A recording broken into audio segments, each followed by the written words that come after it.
जो ख़त आज आया है सामने इस्लामाबाद हाई कोर्ट के 5 जजेस की सामने की तरफ से, जो एक नज़र आ रही है खबर जो चल रही है, इतलात हैं कि लाहौर से जस्टिस सरफराज डोगर साहब को लाया जा रहा है इस्लामाबाद हाई कोर्ट के चीफ जस्टिस के लिए। इस पर बड़ा सख्त एतराज़ सामने आया है इस्लामाबाद हाई कोर्ट की तरफ से, बल्कि 5 जजेस की तरफ से।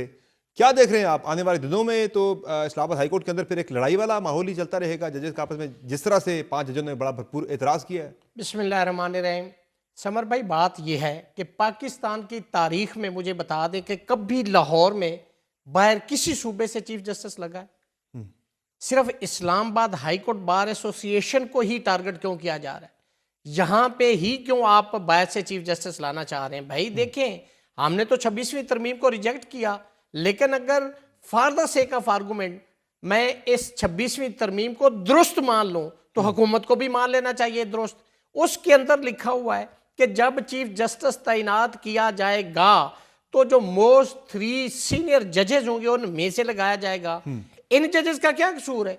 इनको लॉ नहीं आता, इनको कानून का नहीं पता, इनको आइन का नहीं पता, इनको आपने कंफर्म क्यों कर दिया? इन तो फिर सुप्रीम जुडिशल काउंसिल के जरिए इनको बाहर निकाल देना चाहिए अगर इनके अंदर ये अहलियत नहीं है to become a chief justice of Pakistan. मैं कहता हूं कि इस्लामाबाद हाई कोर्ट ने पाकिस्तान की तमाम हाई कोर्ट्स में रिकॉर्ड कायम किया जिन्होंने आइन और कानून के ऊपर, और मैं समझता हूं कि आजाद मंश होने का सबूत दिया। उन्होंने खत लिखा, ये उनका कसूर है जो 26वीं तरमीम लाने की रीजन बना। इसलिए लेकिन सर मसला यह है कि यहाँ पे तो कानून बड़ा क्लियर है, आइन बड़ा क्लियर है। आपने आइन और कानून को देखना है। जब भी ऐसी कोई तकरीर या ऐसा कोई मामला होगा तो इसमें तो 4 लोगों की अथॉरिटी है। एक है प्रेसिडेंट ऑफ पाकिस्तान, दूसरे हैं चीफ जस्टिस ऑफ पाकिस्तान, तीसरे हैं दोनों हाई कोर्ट के जो सरबराहान हैं।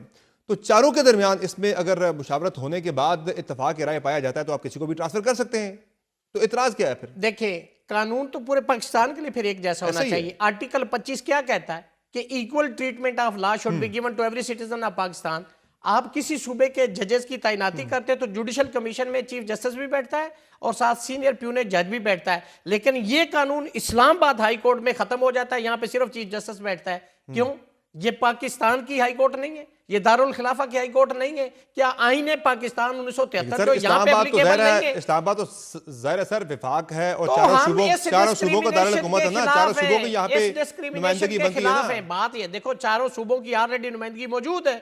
अब आपने चीफ जस्टिस, तो आपने 26वीं तरमीम जिसको आपने कहा था कि ये आ जाएगी, इस मुल्क के अंदर इंसाफ की दूध और शहद की नहरें बह जाएंगी। कॉन्स्टिट्यूशन बेंच बनने से 187 केसेस सुप्रीम कोर्ट में थे, अब हजारों केसेस वहां पे पेंडिंग है। आप उस अपनी बनाई हुई तरमीम 26वीं को क्यों नहीं मान रहे? आप इंटेंट पे सवाल जरूर उठा सकते हैं कि नीयत क्या है सारे प्रोसेस के पीछे, लेकिन कानूनी ऐसी कबाहत कोई इसमें मौजूद नहीं है। देखिए, कानून के अंदर प्रोवाइडेड है, लेकिन चारों जो आपने अथॉरिटीज बताई, सदर पाकिस्तान, चीफ जस्टिस पाकिस्तान, दोनों कंसर्न हाई कोर्ट के चीफ जस्टिस, लेकिन वो जो कंसल्टेशन है, मीनिंगफुल कंसल्टेशन जो अल जिहाद trust versus federation of Pakistan में होल्ड किया गया है, क्या वो मीनिंगफुल कंसल्टेशन हुई है? नहीं हुई। तो आपने इसका मतलब है उस पे किसी को वीटो का इख्तियार भी तो नहीं है। देखिए, लॉ किस पे मतलब ये तो नहीं है। समर, लॉ किस पे बेस करता है? लॉ कहता है कि कोई भी लेजिस्लेशन जो है ना, एक लैटिन मैग्जिम है, सेलस, एक सेकंड, सेलस पोपुलिस सुप्रीमा लेक्स, बेहतरीन लेजिस्लेशन वो है which is made for the welfare of the general public और with good faith, bona fide, with mala fide या मेलस पे मबनी नहीं। ये जो कुछ हो रहा है, यहाँ सर 4 लोगों में से किस पे आपको शक है कि उससे मुशावरत नहीं हुई? मुशावरत ऐसा वो नहीं था, मीनिंगफुल आप कैसे किसी से नहीं हुई? किसी से नहीं हुई। जजेस ने क्यों खत लिखा? मे भी हुई, क्यों खत लिखा? चीफ जस्टिस क्यों नहीं ना सर? सारे जजेस ने मुशावरत नहीं की ना। सदर बैठा हूं आपके सामने, चीफ जस्टिस ने मुशावरत करनी है ना। इस्लामाबाद हाई कोर्ट के, लाहौर हाई कोर्ट के chief justice, chief justice of Pakistan और सदर पाकिस्तान, मेरी गुजारिश चारों की क्या पता हो गई हो? जजेस ने खत क्यों लिखा? मुझे इसकी रीजन बता दें। आपने एक इदारे को चलाना है, अगर एक आप बाहर से जज इंपोर्ट करके लाते हैं, उस जज साहब से मौसूफ से जो 15 नंबर सीरियल पे है, वो कौन से उसने दूध और शहद की इंसाफ की नहरें पंजाब में बहा दी हैं, इस्लामाबाद में उसकी कमी थी, उसको वो पूरा करने के लिए तो यहाँ पे ये भी एक आर्गुमेंट ये भी है कि जब वो यहाँ पे ट्रांसफर होकर अगर आ जाता है, ट्रांसफर तो लीगल है, इसकी कानून के अंदर कोई ऐसी रुकावट नहीं है, ट्रांसफर में प्रोसेस मौजूद है उसका। अगर वो प्रोसेस सारा फॉलो करके ट्रांसफर यहाँ पे की जाती है और जब चीफ जस्टिस की तकर्री होनी है, आमिर फारूक साहब एलिवेट हो जाते हैं सुप्रीम कोर्ट में, तो यहाँ पे उस दिन अगर वो टॉप 3 सीनियर मोस्ट जजों में अगर उनका शुमार होता है उनकी तकर्री के टाइम से, तो फिर तो वो अहलियत नहीं रखते क्या चीफ जस्टिस बनने की? हम क्या कहते हैं कि आप इस हाई कोर्ट को मैनेज करना चाहते हैं, मनूवर करना चाहते हैं।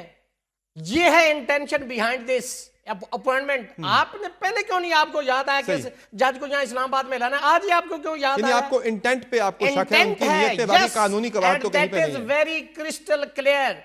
और अंदर जजेस साहबान के अंदर बड़ी तशवीश है और बाहर हाई कोर्ट बार एसोसिएशन को तफजात का इसके ऊपर हमने इजहार किया है। हम एहतजाज भी करेंगे, प्रोटेस्ट भी करेंगे, हम एहतजाज करेंगे, प्रोटेस्ट करेंगे, लॉयर कन्वेंशन करेंगे, हम हाई कोर्ट के बाहर बैठेंगे, हम धरना देंगे, सुप्रीम कोर्ट के बाहर भी बैठेंगे। क्या आप बात करते हैं? हम हाई कोर्ट को ऐसे छोड़ देंगे, किसी क्रैम मुकरम पे छोड़ देंगे?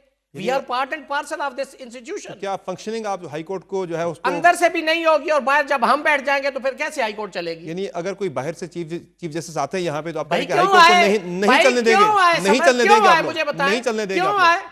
क्यों आए? कानून कानून है ना, ये कानून बलोचिस्तान के लिए क्यों नहीं? कानून है। ये कानून सिंध के लिए क्यों नहीं? ये कानून पंजाब के लिए क्यों नहीं?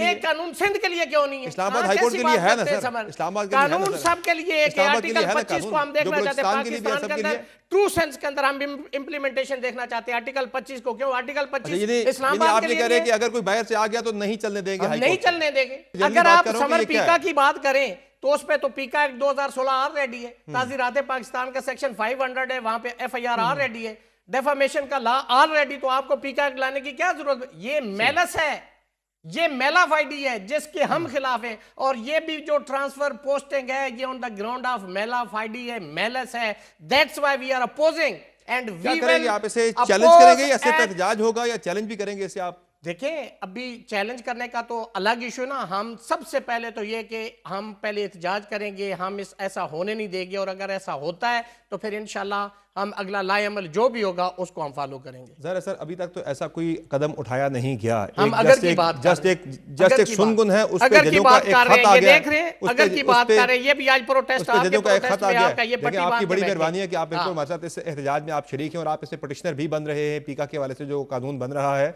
एक काला कानून है यकीनी तौर पर, और इसमें हाईकोर्ट बार भी अपना एहसास में डाल रही है, सपोर्ट कर रही है साथियों को। हम बिल्कुल दामे दरमे सुखने अपनी साथी बरादरी के साथ हैं, साथ नहीं बल्कि 2 कदम आगे उनके साथ खड़े हैं। बहुत शुक्रिया रियासत आजाद साहब, आपने प्रोग्राम में ज्वाइन किया था।